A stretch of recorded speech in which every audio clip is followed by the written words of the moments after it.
होने के बाद जब आपके पास मेरे को जो माहिती मिली वो माहिती के हिसाब से 8वीं की संख्या आपके पास है 25। हाँ, उर्दू की 25 की संख्या है, मतलब तुम्हारी टुकड़ी चढ़ गई। अल्पसंख्यक में तो 15 पे भी चल गई, आप 20 पे आए तो एक्स्ट्रा आपके पास 5 है। अब ये 25 बच्चों की शिक्षा दीजिए आप निकला। देखो शासन निर्णय क्रमांक प्रा/शाव 2023 प्रक्रमांक 97 FI शालेय शिक्षण और क्रीड़ा विभाग मंत्रालय विस्तार भवन मुंबई, यहाँ से जारी गया 15 मार्च 2024। हाँ, ये GR ऐसा निकलेगा जहाँ पे 8वीं है वहाँ पे रेगुलर 9वीं करो, ये शासन निर्णय है। अब तुम्हारी अड़चन है कि 9वीं को टीचर नहीं है, हम कैसा लो? हमको शिक्षण अधिकारी के आदेश नहीं है कि 9वीं की टुकड़ी चालू करो, या मंत्रालय से उनको आदेश नहीं आए कि यहाँ 9वीं की टुकड़ी चालू करो।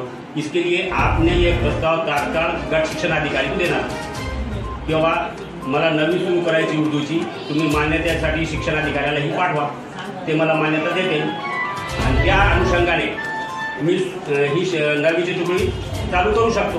बरोबर, तुम्ही ही प्रक्रिया केलीच नाही म्हणजे 25 विद्यार्थ्यांचं भवितव्य आज रोजी धोक्यात आहे, ते 9वी पासून वंचित राहतात।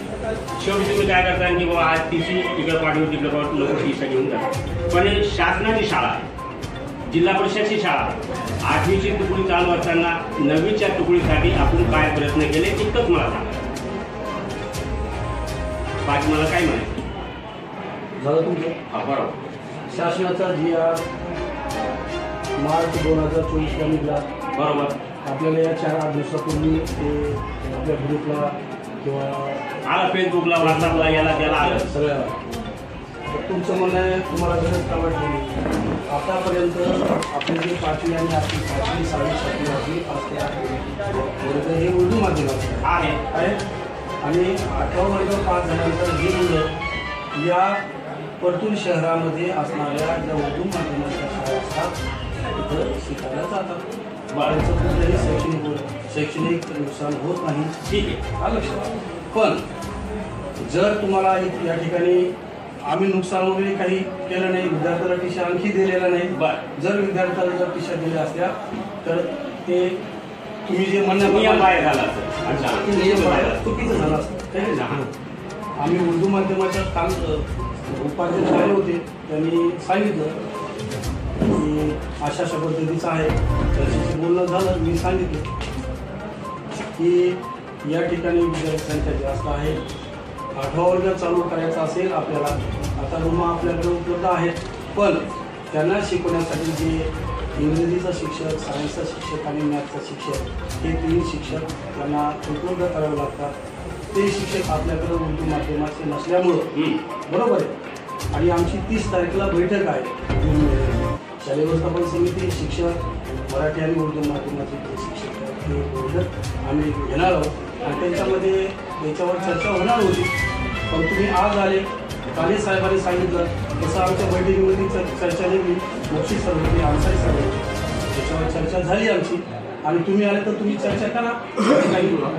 आता तुम्हाला एक प्रश्न हा विचारतो साहेब की 8वीचे 25 विद्यार्थी आहेत, ते म्हणजे आम्हाला जिल्हा परिषदशिवाय कुठंही परमिशन घ्यायची नाही, कुठंही जायचं नाही, आम्हाला दुसरीकडे ॲडमिशन घ्यायचं नाही, आम्हाला जिल्हा परिषदमध्येच शिकायचं, त्यावेळी तुम्ही काय करता?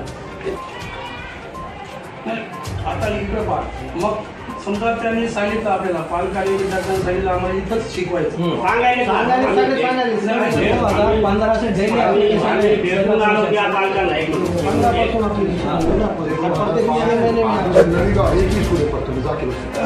उसके अंदर रूम में बच्चे 100 अब तुम मोड़े ऑर्डर बच्चों को सीखने के लिए दूसरा स्कूल है, 25 बच्चे और जाने के बाद वर्ग अंदर जगह नहीं, वो बच्चे ही सीखने वाले हमारे उधर जाना नहीं, के जगह का बोलने का नहीं, 25 विद्यार्थ्यांच्या पालकाची इच्छा अशी आहे की आम्हाला जिल्हा परिषद मध्येच शिकायचं, बस वाटल्यास तुम्हाला ते शपथपत्र लिहून देते की आम्ही इथून कुठं जाणार नाही। याच्यासाठी मी तुम्हाला हे सांगायलो की तुम्ही ही प्रक्रिया मे मध्ये का केली नाही? तुम्हाला माहिती आहे ना, 8वीची तुकडी आपली सुरू आहे, 8वीचे विद्यार्थी पासून 9वी जाते, त्यावेळेस आपल्याला अडचण येईल, शहरातील कार्यकर्ते येतील, अल्पसंख्याक मुस्लिम समाजाचे नेते येतील, ते विचारते ना बाबा तुम्ही या 1-2 महिन्यात कोणती प्रक्रिया केली. या ठिकाणी तुमचं चुकलेलं आहे. तुम्ही हे प्रस्ताव डायरेक्ट तयार करून बीओ साहेबांना दिला असता, बीओ साहेबांना जिल्हा परिषद शिक्षणाधिकाऱ्यांना दिला असता, त्यांनी मंत्रालयाला पाठवलं असतं, त्यांनी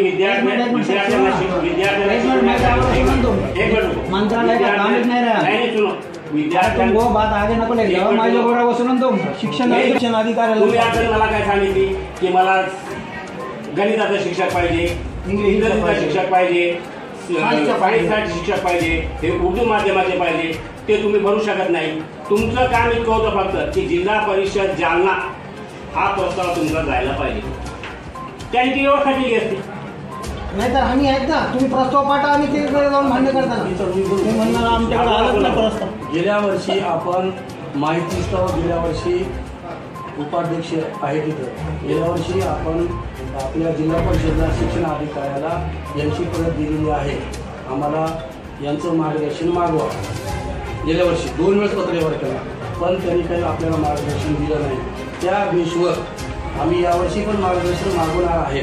मार्गदर्शन देत मार्गदर्शन देतच नाही हो, डायरेक्ट प्रस्ताव भेटो. मार्गदर्शन नाही, मी काय म्हणतो 8वीची तुकडी आहे माझ्या माहितीनुसार आहे ते रेग्युलर. 2021ला 8वीची भेटली, 2022ला 9वीची तुकडी भेटणारच. पण तुम्ही प्रस्ताव टाकला तर तुम्ही प्रस्ताव टाकला नाही तर ते काय करते की आपण काय करू, तुम्ही GRचा अभ्यास करा, मी GRचा अभ्यास करू, त्या GRच्या अभ्यासानुसार आपण कारवाई करू. GRचा अभ्यास नाही तर GR त्यांनी दिला, तुम्ही या GRच्या अनुषंगाने तुम्ही प्रस्ताव पाठवायला पाहिजे की सदरील पालक हे जिल्हा परिषद पशु शाळेत उर्दू माध्यमाचे 9वी इयत्ता शिकण्यासाठी इच्छुक आहे, ते आपल्या टीचर घेऊन जात नाही, करिता आम्हाला इथं 9वीची तुकडी व सह शिक्षकांची भरती करून देणे योग्य होईल. हा प्रस्ताव तुमचा बीओ ऑफिसला, बीओ ऑफिस पाठवून जालना आणि तिथून आपली व्यवस्था होईल. सर दुसरी गोष्ट, तुम्ही पण त्याचा फॉलोअप घ्या. कारण काय तुम्ही आता काय सांगितलं, मागच्या वर्षी प्रस्ताव पाठवलं होतं, त्याच्या काय 2 वर्ष पाठवलं, पण तुम्ही फॉलोअप का घेतला नाही त्याचा? सर वारंवार त्याला पत्र पाठवा ना. तुम्ही फॉलोअप घेतला ना, मला त्याची एखादी परत द्या की सर मी हे प्रस्ताव पाठविला होता आणि याचा 2-3 फॉलोअप घेतलेला आहे. प्रस्ताव नाही भेटेल. अरे मी तो परत देऊ नाही.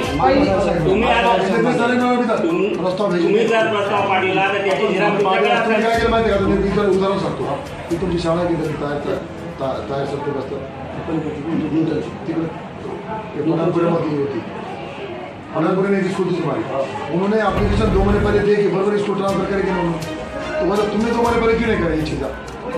नूतन क्या मराठी माध्यम की उर्दू मैडम लाए नहीं था उन्होंने, कौन सी उर्दू मैडम